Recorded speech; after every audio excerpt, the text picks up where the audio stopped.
Hello guys, நம்ம இன்றைக்கி இந்த வீடியோவில் ரொம்ப இம்பார்ட்டண்டான ஒரு டாப்பிக்கில் இருந்தால் கொஸ்டின் பார்க்க போகிறோம். என்னென்னு பார்த்தீங்கன்னா, ஐந்தாண்டு திட்டங்கள்.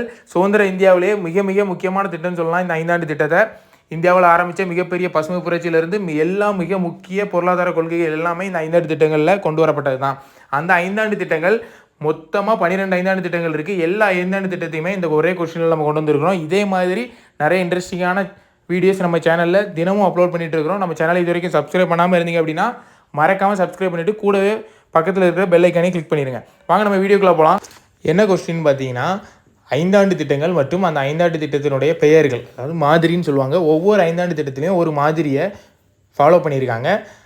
அதை தான் நம்ம பார்க்க போகிறோம். மொத்தம் 12 ஐந்தாண்டு திட்டங்கள்லேயும் என்னென்ன மாதிரிகளை பின்பற்றியிருக்காங்க, எந்தெந்த ஐந்தாண்டு திட்டங்களுக்கு தனியாக ஒரு மாதிரி பெயர் கொடுக்காமல் இருக்காங்க அப்படிங்கிறதே நம்ம பார்க்க போகிறோம். சரிங்களா? ஃபஸ்ட்டு பாருங்கள், முதலாவது ஐந்தாண்டு திட்டத்தினுடைய மாதிரி என்னென்னு பார்த்தீங்கன்னா ஹரோத் தோமர் அப்படிங்கிறது தான் முதலாவது ஐந்தாண்டு திட்டத்தினுடைய மாதிரி. இரண்டாவது ஐந்தாண்டு திட்டத்தினுடைய மாதிரி என்னென்னு பார்த்தீங்கன்னா மகளநோபிஸ், அதாவது இவர் தான் இந்திய புள்ளியியல் துறையின் தந்தை அப்படின்னு அழைக்கப்படுகிறார். மகளநோபிஸ் அவரை மாதிரியாக கொண்டது தான் இரண்டாவது ஐந்தாண்டு திட்டம். மூன்றாவது பார்த்தீங்கன்னா சக்கரவர்த்தி மற்றும் சாடி மாதிரி.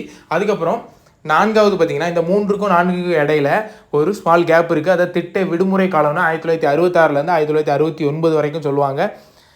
இப்போ ஆண்டுகளை பற்றி, இந்த ஐந்தாண்டு திட்டங்களுடைய ஆண்டுகள் பற்றி நம்ம நெக்ஸ்ட் வீடியோவில் பார்க்கலாம். சரிங்களா? இப்போ நம்ம இந்த ஐந்தாண்டு திட்டங்கள் மற்றும் மாதிரிகளை மட்டும் பார்த்துக்கலாம். ரொம்ப குழப்பிக்க வேண்டாம். நான்காவது பாருங்கள், அசோகத்துருத்ரே மற்றும் மன்னை மாதிரி அப்படின்னு சொல்கிறாங்க. அதுக்கப்புறம் ஐந்தாவது ஐந்தாண்டு திட்டத்தினுடைய மாதிரி என்னன்னு பார்த்தீங்கன்னா பீத்தார். ஏழாவது, இப்போ ஆறாவது எங்கன்னு பார்த்தீங்கன்னா ஆறாவதுக்குன்னு தனியாக ஒரு பெயர் கொடுக்கப்படவில்லை. ஏழாவது ஐந்தாண்டு திட்டம் பார்த்தீங்கன்னா பிரணாப் முகர்ஜி. எட்டாவது ஐந்தாண்டு திட்டம் பார்த்தீங்கன்னா ஜான் மில்லர் மாதிரி என்று அழைக்கப்படுகிறது. ஒன்பதாவது ஐந்தாண்டு திட்டம் பார்த்தீங்கன்னா திட்டக்குழு மாதிரி என்று அழைக்கப்படுகிறது. அதுக்கப்புறமா 10வது ஐந்தாண்டு திட்டத்துக்கான தனியாக ஒரு மாதிரி இல்லை. 11வது பார்த்தீங்கன்னா ரங்கராஜன் மாதிரி. 11வது ஐந்தாண்டு திட்டத்தினுடைய மாதிரி ரங்கராஜன். சரிங்களா? அதுக்கப்புறம் 12வது திட்டத்தினுடைய மாதிரி என்னன்னு பார்த்தீங்கன்னா பிளானிங் கமிஷன், திட்டக்குழு மாதிரி. Okay guys, thanks.